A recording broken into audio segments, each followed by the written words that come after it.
Agradeço o convite do Portal Educação, é um prazer e uma honra estar aqui.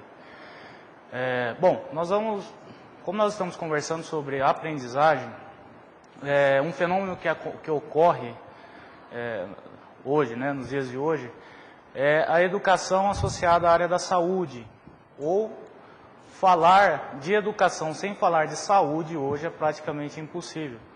Uma vez que ocorrem vários cursos relacionados aos distúrbios da aprendizagem, TDAH, alteração de comportamento em crianças, enfim.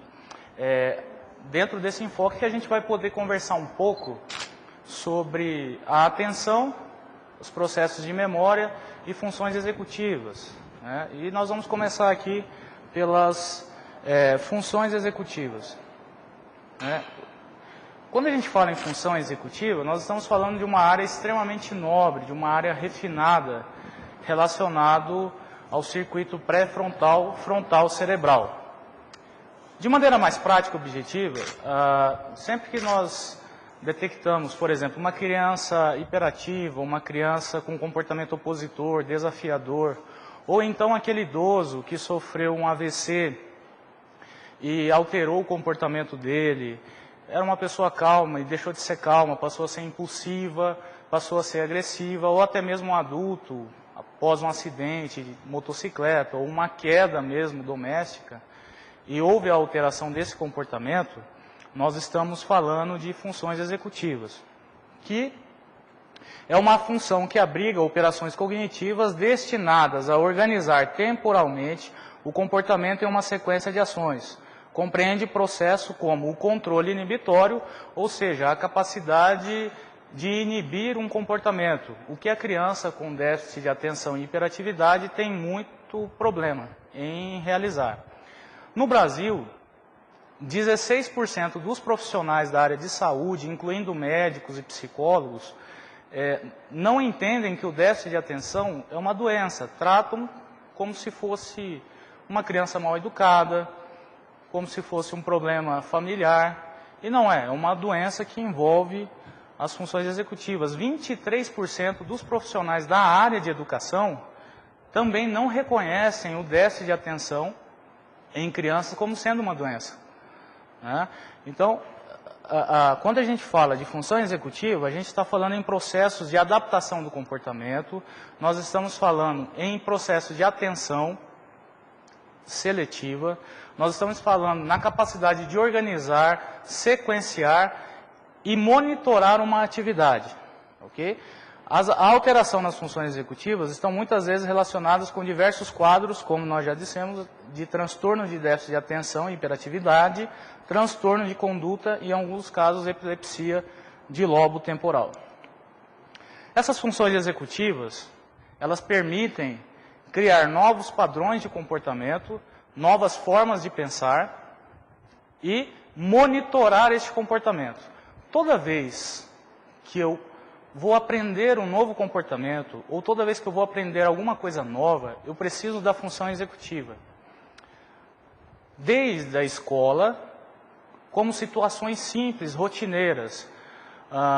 Hoje eu preciso pagar uma conta. Hoje é dia 27 e eu tenho tal conta para pagar. Quem me ajuda a criar esse monitoramento e lembrar que eu preciso pagar essa conta é a função executiva. Quando eu chego ao final do dia e digo, nossa, esqueci, eu tinha aquela conta e esqueci. É um problema, é uma alteração, é uma falha nesse monitoramento da função executiva, que a gente vai ver daqui a pouco. Okay?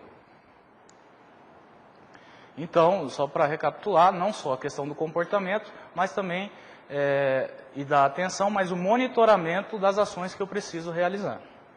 Os sintomas de alteração são responsáveis por um importante comprometimento funcional socioocupacional e, portanto, geradores de problemas significativos de adaptação social, à organização de atividades da vida diária e do controle emocional.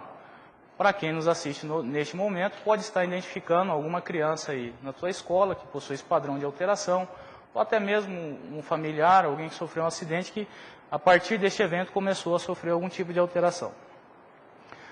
Os déficits de funções executivas são frequentemente verificados em indivíduos com comprometimentos que envolvem os circuitos pré-frontais cerebral.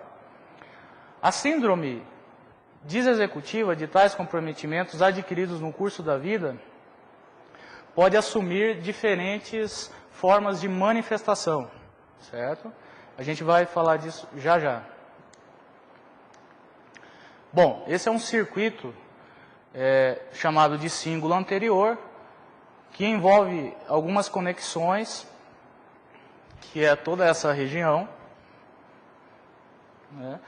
E quando há uma alteração nessa região, portanto, é uma alteração neurocognitiva, nós temos aí uma alteração de desinibição comportamental, muito presente em crianças hiperativas e com transtorno desafiador opositor. Já o acontecimento nessa região dorsolateral, aqui é uma imagem vista de cima, na região pré-frontal do cérebro, estão relacionados a problema de atenção, flexibilidade cognitiva, abstração, julgamento, a capacidade de sequenciar um ato. Então, quando você diz para a criança, olha, vá tomar banho, ela tem uma dificuldade em sequenciar esse ato. Entender que precisa pegar uma toalha, ir ao banheiro, pegar o sabonete, lavar a cabeça, lavar o bracinho, sequenciar e monitorar o ato. Se no dia a dia essa criança já vai apresentar problema, que dirá na escola, em que ela precisa administrar uma série de eventos, como ouvir o que está sendo passado, anotar, né, e estar atento também aos coleguinhas. O executivo central faz parte dessa função executiva e é um controlador. Consiste em um controlador atencional de capacidade limitada. Possui funções de atenção sustentada, alternada e seletiva, que a gente vai ver já já, e a mediação como memória de longo prazo, que a gente vai ver também. Consiste em um componente de gerenciamento de informações, além de exercer o controle atencional. A memória de trabalho é um componente de função executiva responsável pelo arquivamento temporário de algumas informações. Então, quando a gente fala de executivo central e de memória operacional, nós estamos falando de alguns recursos que são utilizados temporariamente para captar essa informação, reter a informação temporariamente e, a partir daí, definir se vai ser lançado para uma memória de longo prazo ou se vai ser descartado. Se for lançado para uma memória de longo prazo, a criança aprendeu.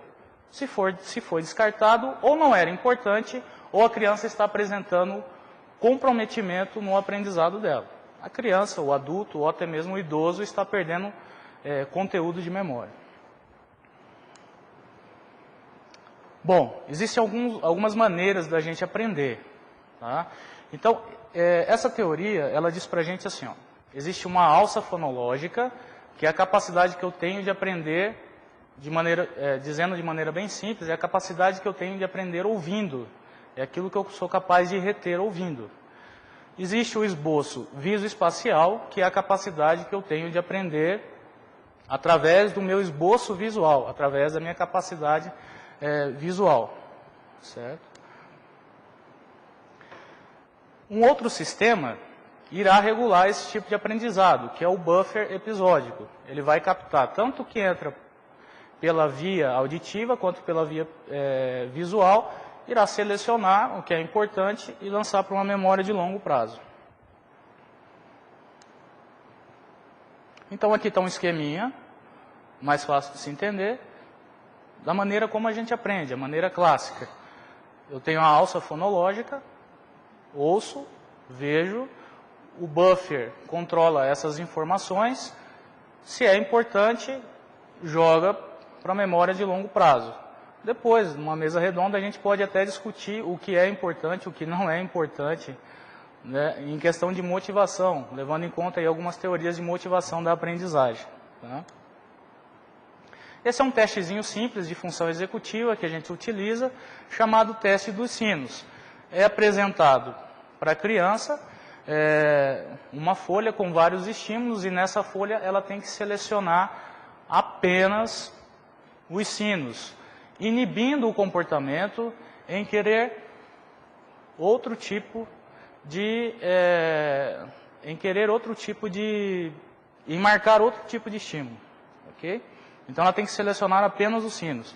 Isso a gente usa para criança a partir de 3 anos, assim também como suspeita de Alzheimer, em idoso lá na frente, alguma coisa nesse sentido. Tá? Outro teste que a gente usa para avaliar a função executiva é o teste de fluência verbal, chamado de FAS.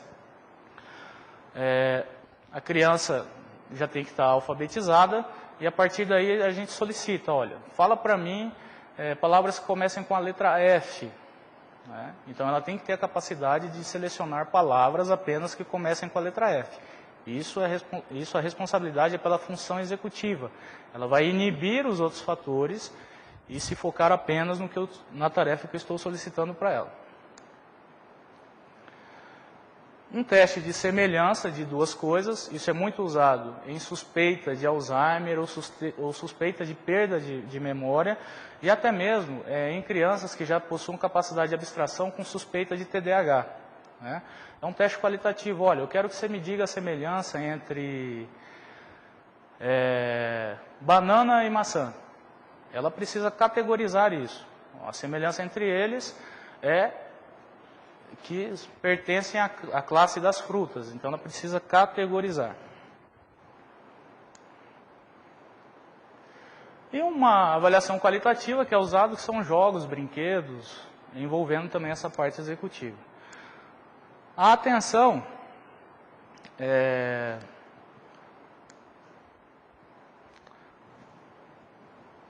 nós vamos falar aqui de 3 tipos de atenção: atenção seletiva, atenção sustentada e atenção alternada. Tá? A primeira atenção seletiva, focalizada ou discriminativa, é a capacidade que eu tenho, e eu tenho bastante dificuldade nisso, né, particularmente, mas é a capacidade que eu tenho de selecionar um estímulo só entre vários estímulos que estão ao meu redor. Eu consigo selecionar aquilo que é importante para mim. Alguns testes usados por psicólogos, que é o D2, o TADIS, o Dígitos do VISC, e a neuropsicologia fornece outros testes, como, por exemplo, o Stroop Test. Né? Esse é o Stroop Test. Então, inicialmente, eu peço para que a pessoa fale o nome das cores. Onde está rosa, eu vou dizer vermelho. Então, verde, vermelho, azul, marrom. E assim por diante até o final. Essa é a primeira parte do teste. A segunda parte, eu peço para que ela leia, para que ela diga a cor em que está impresso, e não que ela leia a palavra. Então, ela precisa inibir o estímulo de ler a palavra. Ela não vai ler cada, ela vai dizer a cor verde. Okay? Verde, vermelho, azul, marrom. A capacidade dela é inibir o estímulo secundário ali. E nessa terceira folha, eu também peço para que a pessoa mencione o nome das cores e não o que está escrito, inibindo também o comportamento de ler a palavra. A atenção alternada é a capacidade que eu tenho de dividir a minha atenção. A gente usa isso muito no trânsito, né? Vários estímulos e eu consigo prestar atenção em todos eles. Ok? Aqui tem um testezinho que a pessoa tem que alternar, é chamado de trail, onde a pessoa tem que alternar o número com letras, em ordem crescente. O número 1 com a letra A e assim por diante. A gente avalia essa capacidade de alternação da atenção. Okay? E a atenção sustentada, que é a capacidade que eu tenho de dar manutenção ao foco da minha atenção. Então, aqui é um outro testezinho em que só há um tipo de estímulo, só números. Ela vai ligar 1, 2, 3, 4, em ordem crescente. Certo? Bom, vamos entrar na memória. Existe uma definição aqui de memória da doutora Bárbara Wilson, de 2011, que é uma definição simples de memória que faça sentido aos pacientes, familiares e profissionais. É a habilidade de adquirir, armazenar e evocar. Existem alguns estágios de memória. O estágio da codificação, que é o registro, que eu faço das informações. A evocação, que é o acesso da informação. Outros autores preferem reconstrução ao invés de evocação. E o armazenamento, que é a manutenção dessa informação. Existem alguns tipos, né, de memória. A memória retrospectiva, que é a memória voltada ao passado. E a memória prospectiva, que é a habilidade de lembrar em fazer coisas no futuro. A memória retrógrada, que vem antes de uma lesão neurológica qualquer, ou a memória anterógrada, que vem após qualquer lesão. Alguns conceitos só que eu estou passando. E aí a gente entra aqui nas subdivisões de memória. Memória de curto prazo, memória de longo prazo. Sendo que a memória de longo prazo, ela pode ser explícita ou declarativa, implícita ou procedural.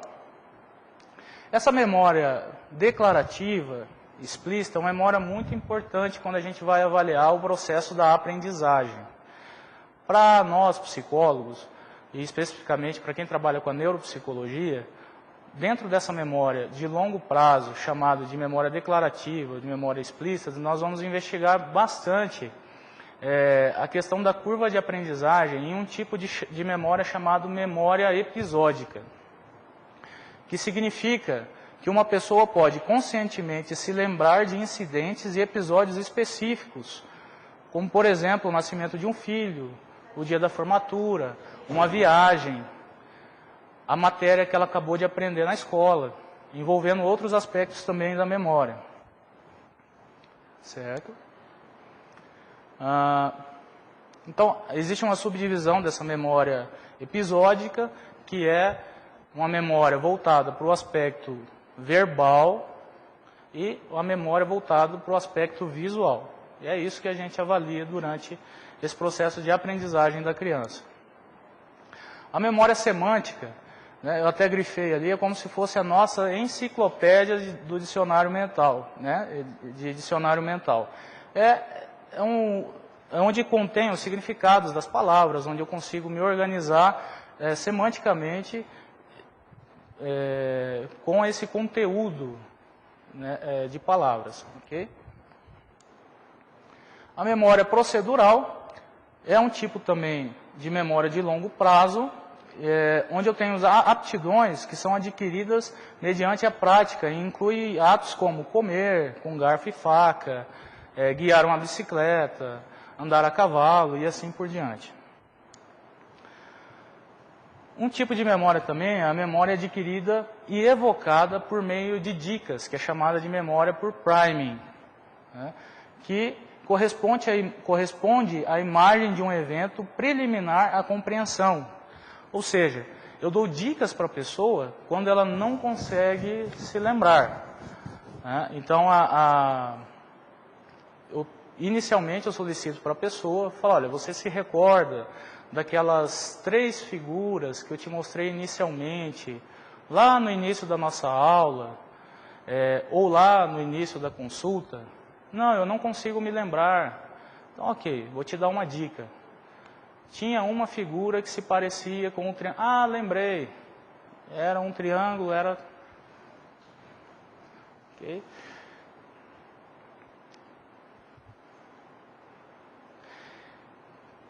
E a partir daí, a pessoa consegue então evocar o que precisava ser lembrado.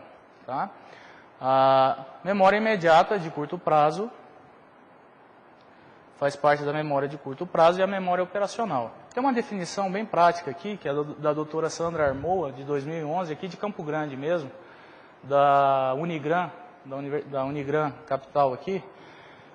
Ela lançou o livro dela em 2011 com uma definição bem interessante de memória operacional. É a porção ativa da memória que atua em 3 tempos. O que está acontecendo, o que aconteceu e o que vai acontecer. Então, a memória operacional, ela define bastante aspectos relacionados à função executiva, à capacidade da atenção e à capacidade de aprendizagem da pessoa também. Certo? Só para concluir, eu gostaria de fazer um link entre a função executiva que eu iniciei, dizendo que quando há uma falha de algum dos aspectos de programação para o meu dia, há uma falha, portanto, de função executiva. E eu entro num agendamento anterior que já estava programado para eu fazer. Quando eu estou diante de uma criança com problema de aprendizado, eu não posso só pensar que essa criança ela é hiperativa, ela é chata, ela é mal educada, ou que essa criança ela não se comporta. Eu preciso pensar, quando eu estou com uma criança, com alguma dessas alterações que nós vimos aqui, ela pode estar sofrendo de alguma alteração nessas áreas. E se ela está sofrendo em alguma alteração dessas áreas, ela pode estar passando por um processo de doença. Então, você que é professor familiar, que está nos ouvindo e nos assistindo nesse momento, é importante que você tenha essa consciência de encaminhar um profissional, de solicitar uma avaliação, encaminhar ao médico, ao psicólogo, porque, como eu já disse lá no início, 23% dos profissionais de educação no Brasil não têm esse conhecimento que, muitas vezes, uma alteração da aprendizagem é uma doença. Então, fica aqui um pouco da nossa contribuição. Eu agradeço.